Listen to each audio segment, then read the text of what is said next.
उत्तर भारत के एक छोटे से गांव सोनपुर में ठाकुर नहीं बल्कि गरीबों की बस्ती थी। इसी बस्ती के आखिरी छोर पर कच्ची ईंटों और मिट्टी से बना एक पुराना सा घर था। इसी घर में रहता था हरखू राम का परिवार। परिवार बड़ा था। हरखू राम, उसकी पत्नी धनिया, दो बेटे, एक बेटी, बहुएं और छोटे छोटे बच्चे, कुल मिलाकर पूरा एक ससुराल। मगर घर में अगर किसी चीज की सबसे ज्यादा कमी थी तो वह थी गर्म रजाई। उस साल की ठंड कुछ अलग ही थी। हवा में ऐसी सुइयां थी जो हड्डियों के आर पार चुभ जाती थी।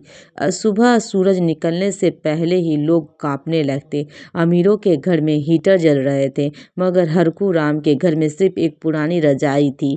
घर में दो कमरे थे, एक में चूल्हा और रसोई, दूसरे में बस सोते थे सब।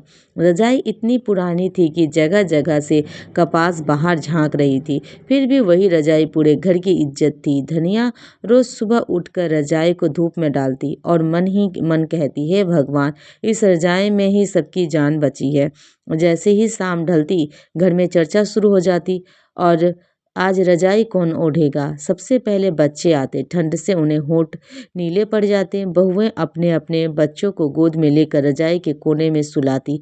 बूढ़े हरखू राम और धनिया पैरों की तरफ सिमट जाते। बड़ा बेटा शिवराम हंसते हुए कहता, देखो, पूरी बारात एक रजाई में घुस गई है। सब हंसते, मगर उस हंसी के पीछे ठंड का डर छिपा रहता। घर में दो बहुएं थी, सीता और राधा। दोनों जवान थी, मगर ठंड में सबसे ज्यादा त्याग वही करती। कई बार वह खुद बिना रजाई के बैठी रहती, जब सब बच्चों को ढक देती। सीता एक रात बोली, अम्मा, हमको मत उठाओ, बच्चों को गर्म रखो। धनिया की आंखें भर आई। रजाई के अलावा घर की दूसरी उम्मीद थी चूल्हा। रात में भी थोड़ी थोड़ी लकड़ी जलती रहती। सब उसके पास पास बैठकर हाथ सेकते। धनिया कहती, आग और रजाई, यही हमारे घर के गहने हैं। एक रात ठंड इतनी बढ़ गई कि हवा घर की दीवारों से टकराकर सीटी बजाने लगी। बच्चे कांपने लगे। रजाई छोटी पड़ गई। गुस्से और मजबूरी में शिवराम बोला, काश एक और रजाई होती। हरखू राम चुप रहा।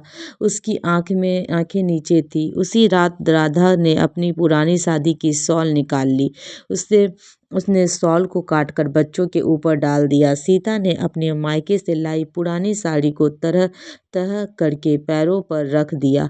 उस रात रजाई सिर्फ कपड़े की नहीं बल्कि प्यार और त्याग की बन गई।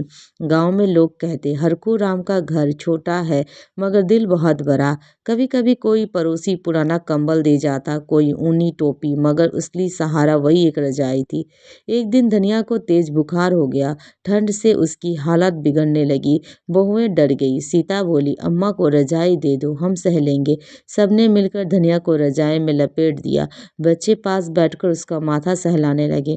हरखू राम ने उस दिन मन ही मन कसम खाई, जब तक जान है इस घर में कभी ठंड से कोई नहीं मरेगा। अगले दिन वह शहर गया। ठंड में मजदूरी की, हाथ पैर सुन्न हो गए, मगर शाम को पैसे ले आया। कुछ दिनों बाद घर में दूसरी पुरानी रजाई आ गई। नई नई नहीं थी, मगर गर्म थी। घर में खुशी फैल गई। शिवराम हंसकर बोला, अब बारात तो दो रजाई में बैठेगी। सब हंस पड़े। धीरे धीरे ठंड कम होने लगी। फागुन की धूप निकल आई। रजाइयां धूप में फैल गई। बच्चे बाहर खेलने लगे। धनिया ने रजाई को छूकर कहा, तू सिर्फ कपड़ा नहीं, तूने हमारे घर को जोड़ रखा है। यह कहानी सिर्फ एक रजाई की नहीं बल्कि उस एकता, त्याग और प्रेम की है जो गरीब परिवारों को जोड़ कर रखती है। जहाँ दिल बड़े हो, वहाँ एक रजाई भी पूरे ससुराल के लिए काफी होती है।